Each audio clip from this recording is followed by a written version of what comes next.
Welcome. Thanks for joining me. Creative Brain Balance Programs, Patience Killin'. This series is titled Nurture Your Personal Peace. And this is number one of a four-part series.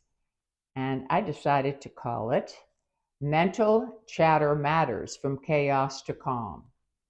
It's very important that we monitor our thoughts because where our mind goes is where our life goes. Thoughts become things. Thoughts affect our physical body. So it's paramount that we have some tools to turn things around if we need to. If we find ourselves not being in a state that is pleasant and productive, especially for long periods of times. And these little tips and tricks hopefully will help you get back on track. Like, I'd rather a bad hair day that's fixable. And a bad head day is too. It just might take a little bit longer. But hopefully with these tips, you can turn things around quickly if they can become habits that you weave into your life.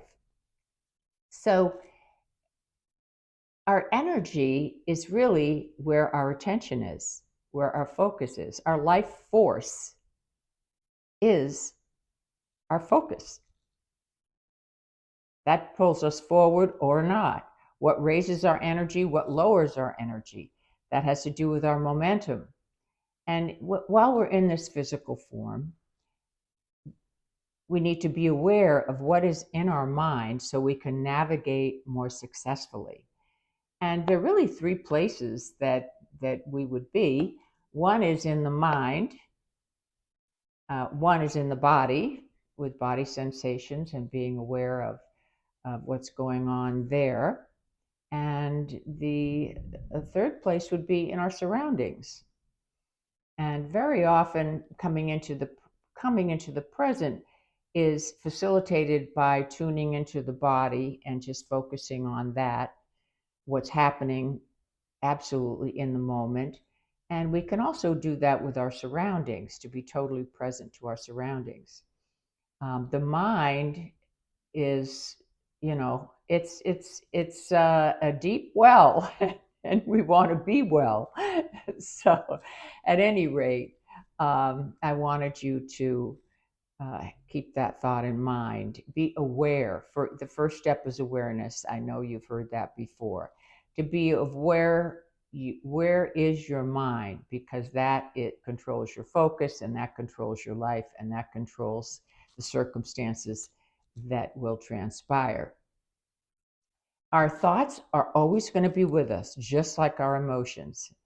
And the brain produces them. First of all, the neurons get together and come up with neurotransmitters, which are chemicals, and they make us feel a certain way. And of course, our feelings create situations and bring us forward into the type of behavior and the type of actions and the type of life we have. We'll always have emotions. That's how we know we're alive. And the perfect example of emotions and chemicals is cortisol. I think most of us have heard of that, the fight or flight chemical. And when there's fear or nervousness, a change, cortisol is a chemical that's produced to help us deal with the situation. But there are many, many, and I have said many times that to me, life is a lot about the chemical game. And we want our brain to produce the good chemicals, the good feeling chemicals. And our thoughts, and monitoring our thoughts, and revamping our thoughts, and rewriting and rescripting things that no longer serve us are absolutely the essential part of this chemical game, bringing good feeling chemicals into our lives. The dopamines, the serotonin, the oxytocins, they're all natural good feeling chemicals. So we want to have those. Now, what are some solutions when we're in a situation when we need to get out of the chaos, which I consider negative thinking, overwhelmment, hopelessness, non-productive, non-growth, depressive thoughts that are holding us back, that are zapping our life force. So there are a number of ways we can work with these types of emotions or states of mind.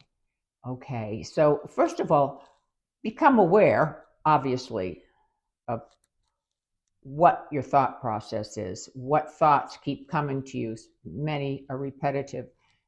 There are different percentages about our thoughts, and somewhere between 70 and 80% of our thoughts, according to research, are negative, and somewhere in that range, a little bit less, that percentage are repetitive. So, we need these, we need to be aware and institute solutions that can turn us around, because we have that protective mechanism of fight or flight. Anything different will trigger protectiveness and perhaps a negative thought process, worry, when of something that'll never happen. However, that's how we're wired to protect ourselves, way back to the jungle, and that's still within us, and it does not serve us. Worry is, one definition of it is imagination poorly used, but it's easy to worry. So once again, we need to be attentive to our thoughts. Are we in the past, the future, the present? Are we in our mind, our body, or our surroundings? And then question everything. Whatever the situation is, it's an opportunity.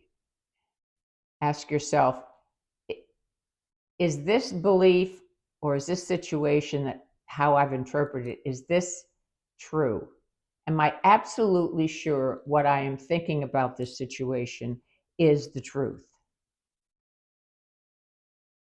And generally, it's just our subjective screen that very often we all interpret scenes differently, given our background, our childhood experiences, our environments, the people we interacted with throughout our lives. We see the world differently. Everybody does, slightly differently.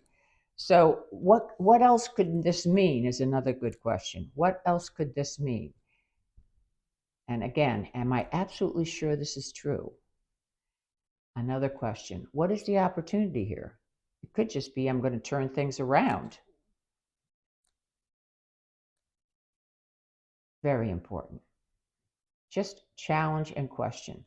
Okay, another big area is externalize. Externalize the situation, the negative thought. One method I really like is meta-view. Imagine that you have the situation on the ground, but that you're a mile or 2 or 3 above it, looking down, and that feeling of distance. And what do you see from there? And what new information do you see? It might be, this is really not important in the whole scheme of things when you're looking down at the scene of your life.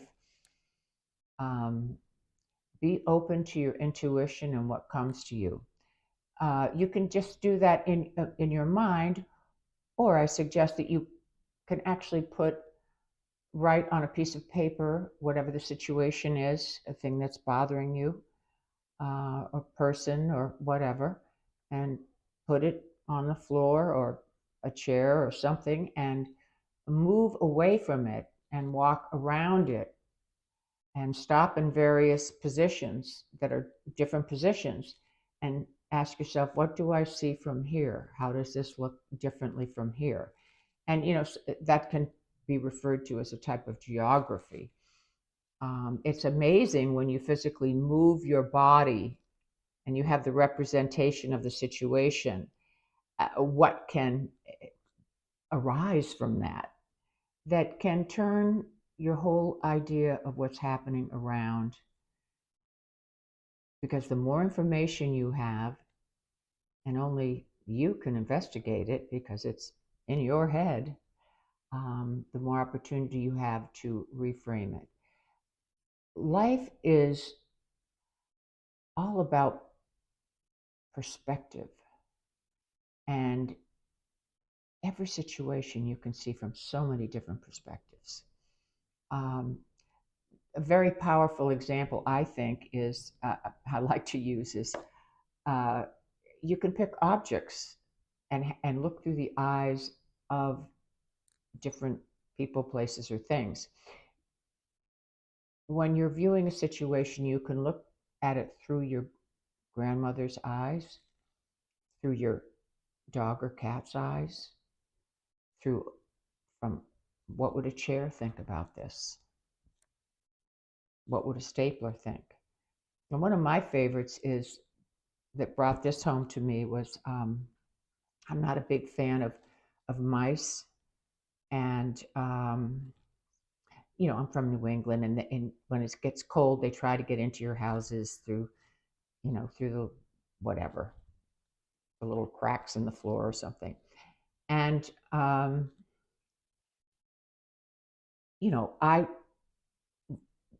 they upset me. They make me nervous. I think of them running around, maybe running over me while I'm sleeping or something.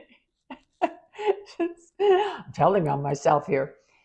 And so that's my perspective. I'm not really thrilled about them.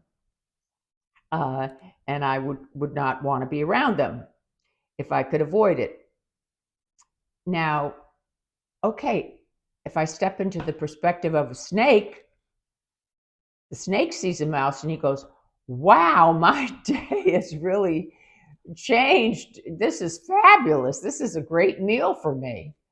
I mean, I can do this. I can get that mouse. It'll be like Thanksgiving. Okay? So that's very extreme. I mean, from a snake's view, a mouse is like fabulous. From my point of view, I'm not thrilled about a mouse being in my surroundings. I would rather they're outside and happy in the summer running through the bushes, but not in my particular environment. So anyway, that is the extreme of how extreme perspectives can totally change a situation, and it can bring you into acceptance and allowance and seeing things openly and what else is possible.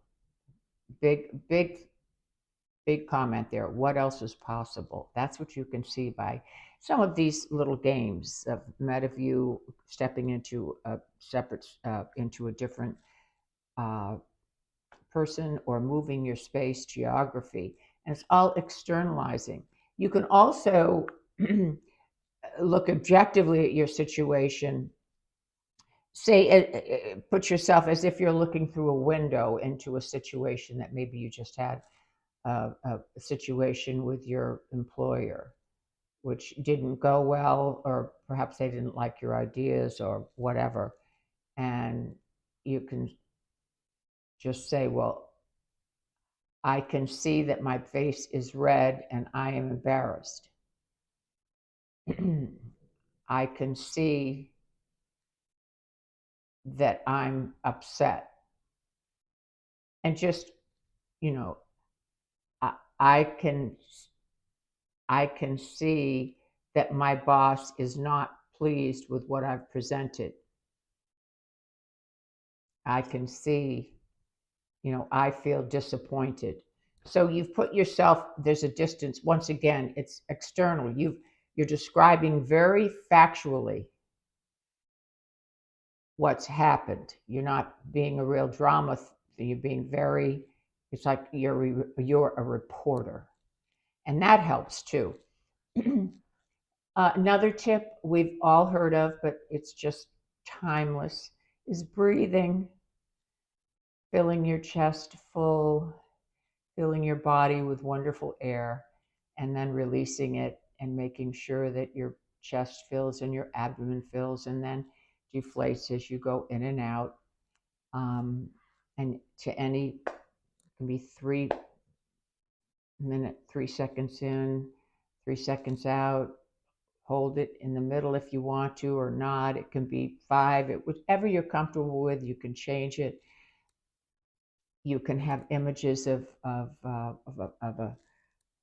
cloud breathing in and a babbling brook breathing out. Anything that works for you, but breathing deep and mindfully for some time.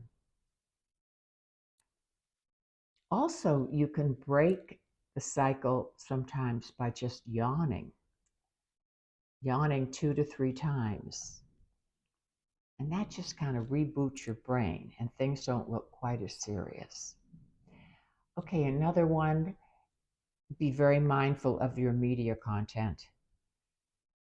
Whatever media is around you, think about it. Would I want my daughter, my son, my granddaughter, my grandson looking at this? Is this something that will enhance my life, or is this something that will detract from my productivity and my happiness? I encourage you, very important, to be aware of your values.